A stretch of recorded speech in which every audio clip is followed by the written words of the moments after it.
ഹരേ കൃഷ്ണ. എല്ലാവർക്കും മാധവത്തിലേക്ക് സ്വാഗതം. കുബേരനെ പറ്റി നമുക്കെല്ലാവർക്കും അറിയാം. ധനത്തിൻ്റെ ദേവനാണ് കുബേരൻ. കുബേരസ്വാമിയെപ്പറ്റി പുരാണങ്ങളിൽ വളരെ വിശദമായി തന്നെ പറഞ്ഞിട്ടുണ്ട്.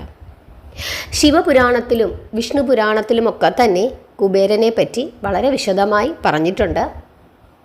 ആരാണ് കുബേരൻ? കുബേരൻ്റെ ജോലി എന്താണ്? കുബേര ഭഗവാനെ എന്തിനു നമ്മൾ പ്രാർത്ഥിക്കണം? പ്രാർത്ഥിച്ചാലുള്ള ഫലസിദ്ധികൾ എന്തെല്ലാം? ഇങ്ങനെയൊക്കെയുള്ള കാര്യങ്ങളൊക്കെ തന്നെ പല പല പുരാണങ്ങളിലായി തന്നെ പറഞ്ഞിട്ടുണ്ട്. ശിവപുരാണത്തിൽ വളരെ വ്യക്തമായി കുബേരൻ്റെ കഥ പറഞ്ഞിട്ടുണ്ട്. ആദ്യം തന്നെ നമുക്ക് ആരാണ് കുബേരൻ എന്ന് നോക്കാം. പണ്ട് അളകാപുരി എന്നൊരു നാടുണ്ടായിരുന്നു. ആ പട്ടണത്തിൻ്റെ അധിപനായിരുന്നു വൈശ്രവണൻ എന്ന കുബേരൻ. കുബേരൻ്റെ മറ്റൊരു പേരാണ് വൈശ്രവണൻ.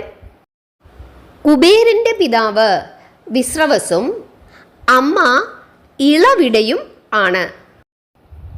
വിശ്രവസിന് മറ്റു ഭാര്യമാരിൽ ജനിച്ച മക്കളായിരുന്നു രാവണൻ, കുംഭകർണൻ, വിഭീഷണൻ എന്നിവർ. കുബേരൻ വളർന്നപ്പോൾ തൻ്റെ ആഗ്രഹ നിവർത്തിക്കായി തപസ് അനുഷ്ഠിക്കുന്നതിനായി തീരുമാനിക്കുന്നു.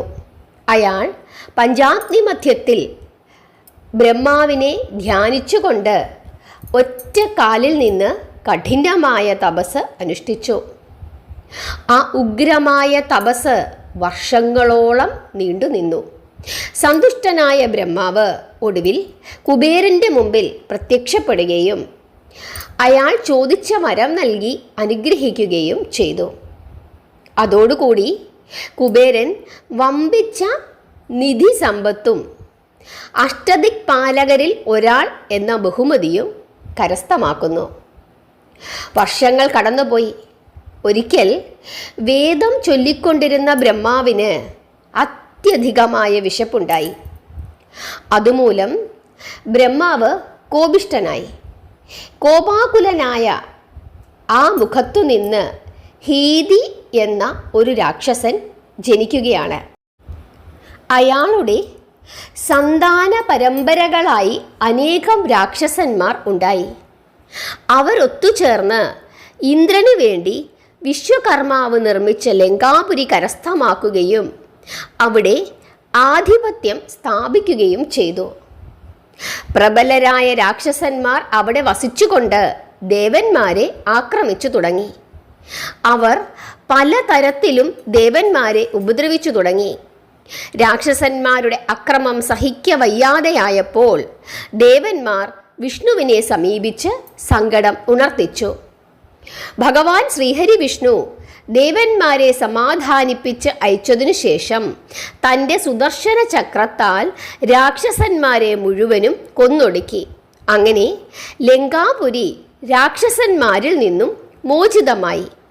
വിജനമായ ആ പുരി കുബേരൻ സ്വന്തമാക്കുകയും അവിടെ സന്തോഷത്തോടുകൂടി താമസിച്ചു വരികയും ചെയ്തു. ആ സമയത്താണ് ഭൂലോക വിജയിയായ രാവണൻ്റെ വരവ്. അയാൾ കുബേരനെ ആക്രമിക്കുകയും ലങ്കാപുരിയിൽ നിന്നും പുറത്താക്കുകയും ലങ്കയുടെ അധിപതിയായി വാഴുകയും ചെയ്തു. ദുഃഖിതനായ കുബേരൻ ഗന്ധമാദന പർവ്വതത്തിലുള്ള അളകാപുരിയിൽ വന്ന് താമസമാക്കുന്നു.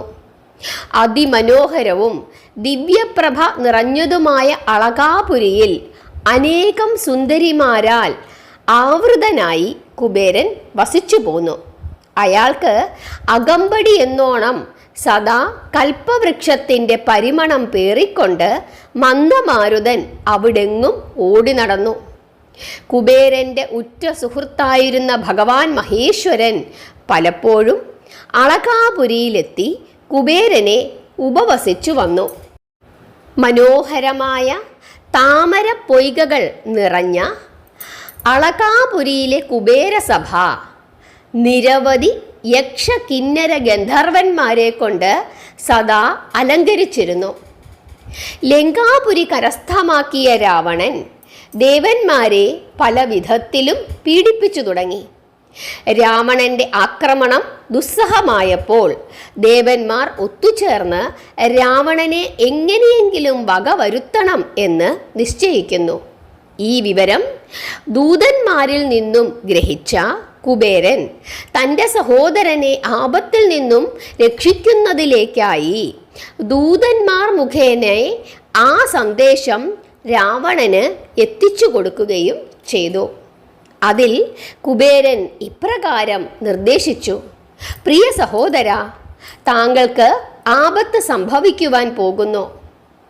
അങ്ങനെ വരാതിരിക്കുന്നതിനായി താങ്കൾ ഇനിയെങ്കിലും ധർമ്മനിഷ്ഠനായി ജീവിക്കണം. അക്രമങ്ങൾ വെടിയുക, അല്ലെങ്കിൽ വലിയ ആപത്ത് ഉടൻ തന്നെ അങ്ങയെ തേടി എത്തുന്നതാണ്. കുബേരന്റെ ഈ വിധത്തിലുള്ള ഉപദേശം നിറഞ്ഞ സന്ദേശം വായിച്ചു കേട്ട രാവണൻ കോപം കൊണ്ട് ജ്വലിക്കുകയും ഉടൻ തന്നെ ആ ദുഷ്ടൻ ദേവന്മാർക്കെതിരെ യുദ്ധത്തിനൊരുങ്ങുകയും ചെയ്യുന്നു. ആദ്യം തനിക്ക് ഉപദേശം നൽകിയ കുബേരനെ തന്നെ വധിക്കണമെന്ന് തീരുമാനിച്ചുകൊണ്ട് രാവണൻ അളകാപുരിയിലേക്ക് തൻ്റെ പടയെ നയിക്കുകയാണ്. അളകാപുരിയിലെത്തിയ രാവണൻ കുബേരനുമായി ഏറ്റുമുട്ടുന്നു.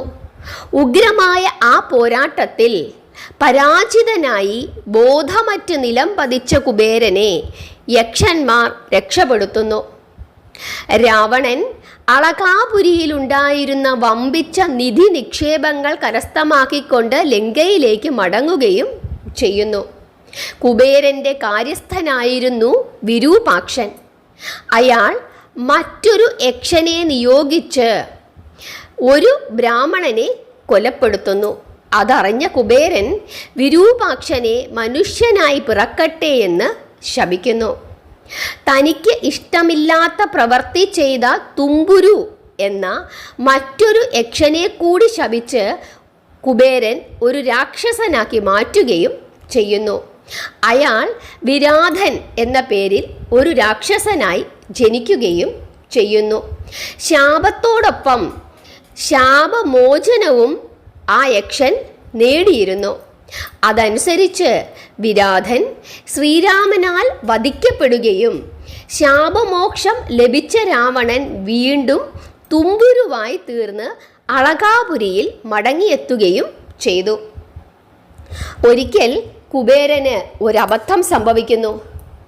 തൻ്റെ ഉറ്റമിത്രമായ തൻ്റെ ഭഗവാനായ പരമേശ്വരൻ്റെ വാമഭാഗത്തിരുന്ന പാർവതിയുടെ സൗന്ദര്യം കണ്ട് അതിൽ തന്നെ ആകൃഷ്ടനായി കുബേരൻ നിന്നുപോയി.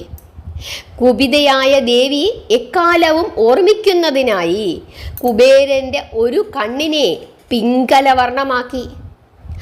അന്നു മുതൽ കുബേരൻ ഏകപിങ്കലൻ എന്ന പേരിലും അറിയപ്പെട്ടു തുടങ്ങി. ഇതാണ് ശിവപുരാണത്തിൽ കുബേരനെ പറ്റി പറഞ്ഞിരിക്കുന്നത്. കുബേരൻ ധനസമ്പത്തുകളുടെ അധിപനാണ്. അതുകൊണ്ട് തന്നെ സമ്പത്ത് ആഗ്രഹിക്കുന്ന ആളുകൾ എല്ലാവരും തന്നെ കുബേരനെ പ്രാർത്ഥിക്കുന്നത് അങ്ങേയറ്റം ഫലം ചെയ്യും. കൂവളത്തിൻ്റെ ചുവട്ടിൽ, പ്രത്യേകിച്ച് ശിവക്ഷേത്രങ്ങളിലെ കൂവളത്തിൻ്റെ ചുവട്ടിൽ കുബേരൻ വസിക്കുന്നു എന്നും പുരാണങ്ങൾ പറയുന്നുണ്ട്. അതുകൊണ്ട് തന്നെ കൂവളത്തിൻ്റെ ചോട്ടിൽ നിന്നുകൊണ്ട് കുബേര ഭഗവാനെ പ്രാർത്ഥിക്കുന്നത് അങ്ങേയറ്റം ഫലം ചെയ്യും. പക്ഷേ കുബേര ഭഗവാനെ പ്രാർത്ഥിക്കുന്നതിന് മുമ്പ് പഞ്ചാക്ഷരി മന്ത്രം ജപിച്ചിട്ട് വേണം കുബേര ഭഗവാനെ പ്രാർത്ഥിക്കുന്നതിനായിട്ട്. അത് കൂടുതൽ ഫലത്തെ പ്രദാനം ചെയ്യും എന്ന് പറയുന്നു. അതുപോലെ തന്നെ നമുക്ക് വീട്ടിൽ വെച്ചിട്ട് തന്നെ കുബേര ഭഗവാനെ പ്രാർത്ഥിക്കാം.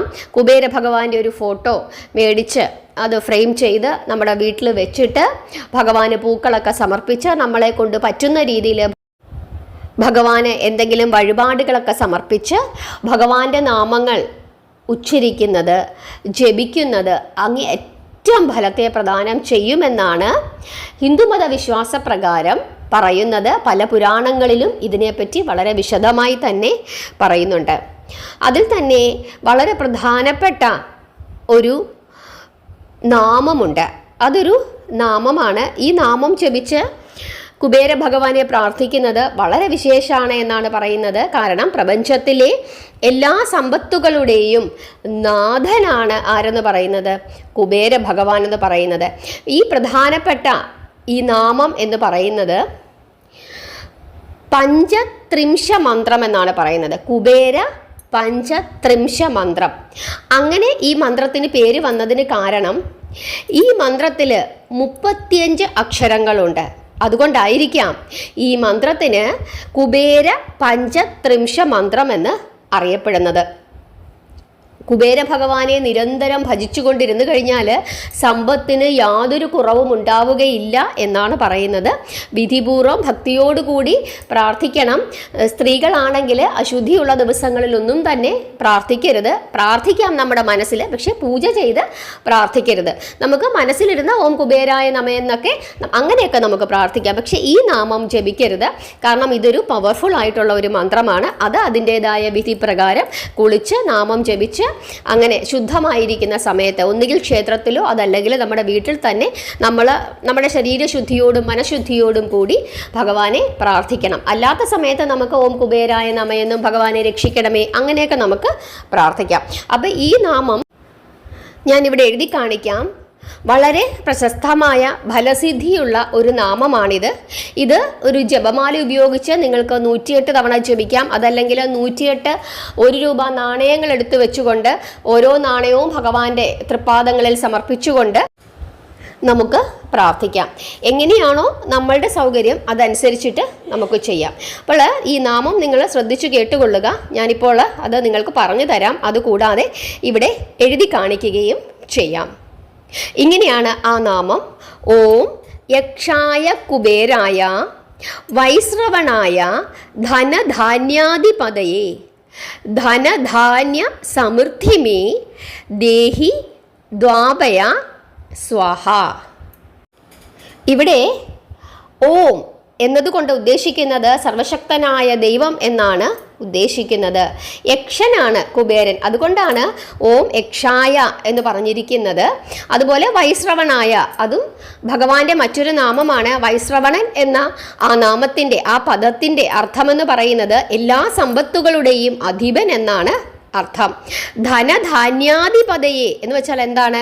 സമ്പത്തിൻ്റെയും സമൃദ്ധിയുടെയും അധിപൻ അങ്ങനെയാണ് പറയുന്നത്.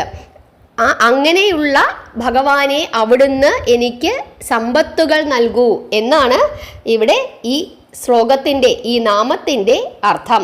പ്രപഞ്ചത്തിലെ എല്ലാ സമ്പത്തിൻ്റെയും സമൃദ്ധിയുടെയും നാഥനായ അല്ലയോ ഭഗവാനെ, ദയവായി എനിക്ക് സമ്പത്തും സമൃദ്ധിയും നൽകി അനുഗ്രഹിക്കണമേ. അവിടുത്തേക്ക് എൻ്റെ നമസ്കാരം എന്നാണ് ഈ ശ്ലോകത്തിൻ്റെ അർത്ഥം. ഇത് വളരെ വിശേഷപ്പെട്ട ഒരു നാമമാണ്. ഈ നാമം നമുക്ക് കൂവളത്തിൻ്റെ ചോട്ടിൽ വെച്ച് നമുക്ക് ജപിക്കാം. അതുകൂടാതെ അവിടെ ഇരുന്ന് നിങ്ങൾക്ക് ജപിക്കാം, അതല്ലെങ്കിൽ വലത്തിട്ടുകൊണ്ട് നിങ്ങൾക്ക് ജപിക്കാം. അതിനു മുമ്പ് നമഃശിവായ മന്ത്രം ജപിക്കണം. അതല്ല വീട്ടിലിരുന്നിട്ടായാലും ഈ നാമം ജപിക്കുന്നത് ലക്ഷ്മി ദേവിയുടെ വാസം എവിടെ ഇരുന്നാണോ ഈ നാമം ജപിക്കുന്നത്, ആരാണോ ഈ നാമം ജപിക്കുന്നത്, അവിടെ മഹാലക്ഷ്മിയുടെ വാസം ഉണ്ടാകും എന്നാണ് പറയുന്നത്. സമ്പത്തിന് യാതൊരു കുറവും ഉണ്ടാവുകയില്ല എന്നും പറയുന്നു. ഈ മന്ത്രം ജപിക്കുവാൻ ഏറ്റവും അനുയോജ്യമായ സമയം എന്ന് ചോദിച്ചു കഴിഞ്ഞാൽ അതിന് ഒരേ ഒരു ഉത്തരമേ ഉള്ളൂ, അതിരാവിലെ. പ്രത്യേകിച്ച് 3:30-4 മണി സമയം, പുലർച്ചെ, ആ സമയത്ത് ഇതിന് ഏറ്റവും ഉത്തമമാണ്. ആ സമയത്ത് ദീപം തെളിയിച്ചു വെച്ച് ഭഗവാന്റെ ചിത്രത്തിന് മുമ്പിൽ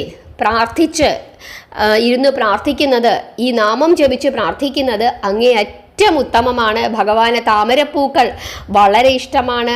അതുപോലെ തന്നെ ചുവന്ന പൂക്കൾ, അത് ഭഗവാന് അങ്ങേയറ്റം ഇഷ്ടമാണ്. അങ്ങനെ ഭഗവാൻ നമ്മളെ രക്ഷിക്കുമെന്ന് വിചാരിച്ചുകൊണ്ട് അഗാധമായ വിശ്വാസത്തോടു കൂടി എല്ലാം ഭഗവാന് സമർപ്പിച്ച് ഭഗവാനെ നമ്മൾ പ്രാർത്ഥിച്ചു കഴിഞ്ഞാൽ തീർച്ചയായിട്ടും ഭഗവാൻ നമ്മളെ രക്ഷിക്കുമെന്നാണ് വിശ്വസിക്കുന്നത്. അതുപോലെ 108 മണികളുടെ ജപമാല ഉപയോഗിച്ച് നമുക്ക് കുബേര മന്ത്രം ജപിക്കാം.